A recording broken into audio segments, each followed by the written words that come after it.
আশ্বিন মাসে মা দুর্গা যদি পূজা করেন, তার উদ্দেশ্যে অঞ্জলি নিবেদন করেন, তাহলে এই একটি মা দুর্গার মন্ত্র প্রত্যেক দিন অন্তত একটি বার হলেও উচ্চারণ করুন। দিনের যে কোনো সময়ে আপনি এই মন্ত্রটি করতে পারেন। সবথেকে ভালো হয় যদি সকালবেলা ঘুম থেকে ওঠার পর এই মন্ত্রটি আশ্বিন মাসের প্রত্যেক দিন করতে পারেন। বন্ধুরা, আশ্বিন মাসকে বলা হয় মাতৃবন্দনার মাস, কারণ এই মাসেই পড়ে শ্রী শ্রী শারদীয়া দুর্গাপূজা। তাই এই মাসে মা দুর্গার আরাধনা করলে ব্যক্তির সর্বপ্রকার মঙ্গল হয়। সমস্ত বিপদ সমস্যা মায়ের কৃপায় দূর হয়ে যায়। বন্ধুরা, এই প্রসঙ্গে আপনাদের জানায় যে এই বছর 1431 বঙ্গাব্দ 2024 সালে এই দুর্গাপূজা সম্পন্ন হচ্ছে আগামী 21শে আশ্বিন 8ই অক্টোবর মঙ্গলবার থেকে। এই দিনই পড়েছে পঞ্চমী তিথি। সায়ংকালে অর্থাৎ সন্ধেবেলায় শ্রী শ্রী শারদীয়া দুর্গাদেবীর বোধন এই দিন সম্পন্ন হচ্ছে। পরের দিন বুধবার মহাষষ্ঠী এবং বৃহস্পতিবার মহাসপ্তমী। এই দিনকে কেন্দ্র করেই মা দুর্গার আগমন চিহ্নিত করা হয়। আর এই দিন যেহেতু বৃহস্পতিবার পড়েছে, তাই মায়ের এবার আগমন হচ্ছে দোলা অর্থাৎ পালকিতে, যার অর্থ দোলায়ং মকরং ভবেত, অর্থাৎ মহামারী, ভূমিকম্প, খরা, যুদ্ধ ও অতিমৃত্যু।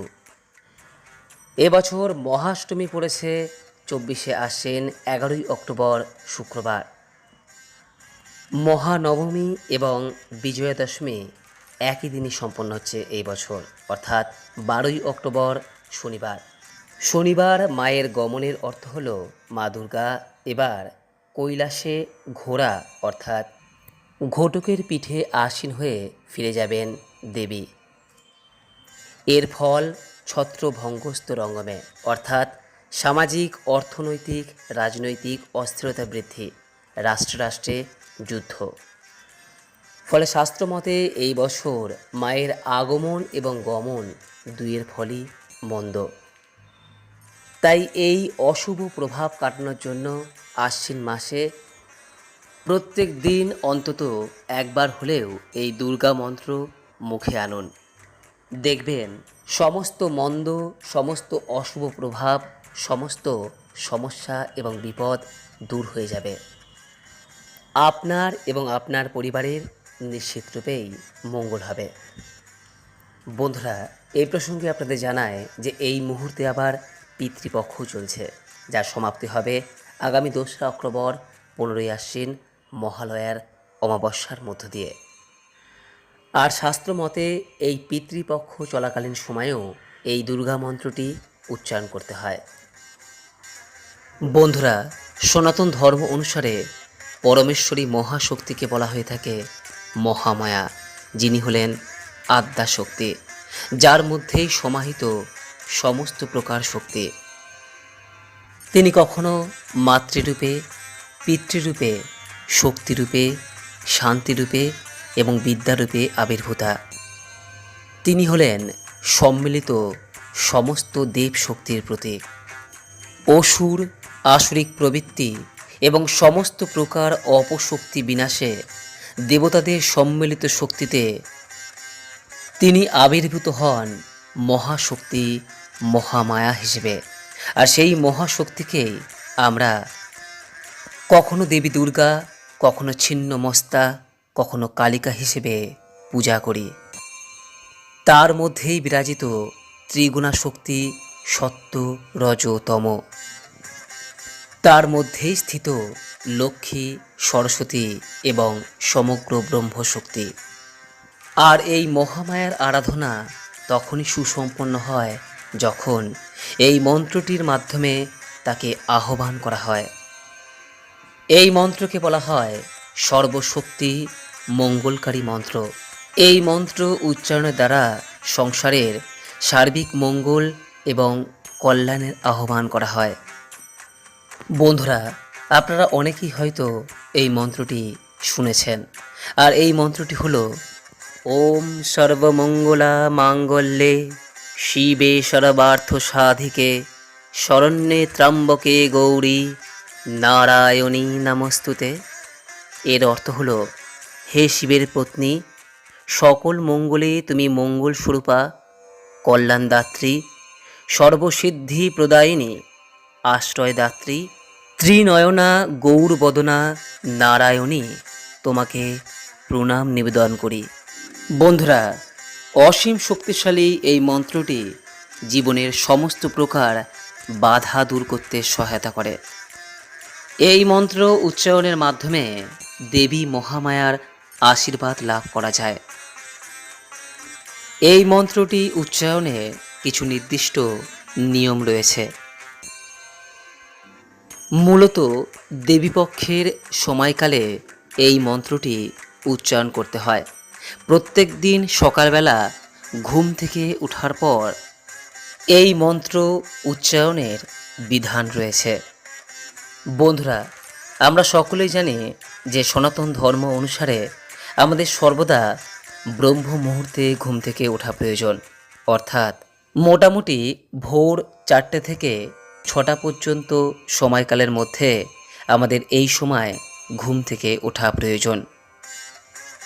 আর এই ব্রহ্ম মুহূর্তে ঘুম থেকে ওঠার পরই বাসি বিছানায় বসেই এই মন্ত্রের উচ্চারণ করে দিন শুরু করতে হয়।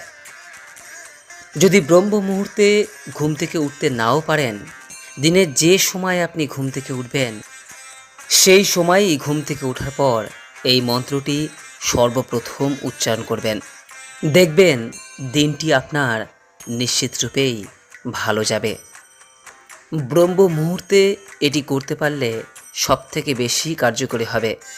ঘুম থেকে ওঠার পর চোখ বন্ধ করে সবার প্রথমে মাকে স্মরণ করুন। তারপর চোখ বন্ধ করে মনে মনে এই মন্ত্রটি 3 বার উচ্চারণ করুন। ওম সর্বমঙ্গলা মঙ্গলে শিবে সর্বার্থ সাধিকে শরণ্যে ত্র্যম্বকে গৌরী নারায়ণী নমস্তুতে। মন্ত্রটি 3 বার উচ্চারণ করার পর মায়ের উদ্দেশ্যে প্রণাম করে মনে মনে আপনার প্রার্থনাটি ব্যক্ত করবেন এবং আজকের দিনটি যাতে ভালো যায় তার জন্য মায়ের কাছে মনে মনে অনুরোধ করবেন। দেখবেন আপনি যেই দিন এই মন্ত্রটি সকালবেলা ঘুম থেকে ওঠার পর উচ্চারণ করছেন সেই দিনটি আপনার নিশ্চিত রূপেই মায়ের কৃপায় ভালো কাটবে। বন্ধুরা, আশ্বিন মাসে কোনো দিন যদি সকালবেলা ঘুম থেকে ওঠার পর এই মন্ত্রটি উচ্চারণ করতে ভুলে গিয়ে থাকেন, তাহলে সেক্ষেত্রে সেই দিন আপনি বাড়ির নিত্য পূজার সময়ও এই মন্ত্রটি উচ্চারণ করতে পারেন। অথবা রাত্রিকালীন সময়ে যখন আপনি ঘুমোতে যাচ্ছেন, সেই ঘুমোতে যাওয়ার আগের মুহূর্তেও আপনি মায়ের উদ্দেশ্যে নিবেদিত এই মন্ত্রটি 3 বার উচ্চারণ করে ঘুমোতে যেতে পারেন। যদি কোনো ব্যক্তি দিনের এই 3টি সময়ে অর্থাৎ ঘুম থেকে ওঠার পর, পূজার সময় এবং ঘুমোতে যাওয়ার পূর্বে এই মন্ত্রটি এই আশ্বিন মাস চলাকালীন সময়ে উচ্চারণ করেন, তাহলে এই মন্ত্রের প্রভাব আরও বেশি কার্যকরী হয়। আর একান্তই যদি দিনের এই 3টি সময়ে উচ্চারণ করতে না পারেন, তাহলে উক্ত 3টি সময়ের মধ্যে দিনের যে কোনো একটি সময়ে অবশ্যই এই মন্ত্রটি 3 বার উচ্চারণ করবেন। মন্ত্রটি উচ্চারণের সময় একটি বিষয় সর্বদাই মাথায় রাখবেন যে এই মন্ত্রের মাধ্যমে আপনি মহামায়ার মাঙ্গলিক শুভ শক্তিকে আহ্বান করছেন। তাই এই মাসের বিশেষ বিশেষ দিনে কিছু মাঙ্গলিক কাজ পারলে অবশ্যই করুন।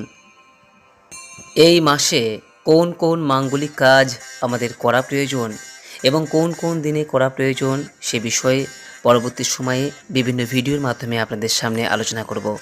আশা করি দর্শক বন্ধুরা এই ভিডিওটি আপনাকে সমৃদ্ধ করেছে।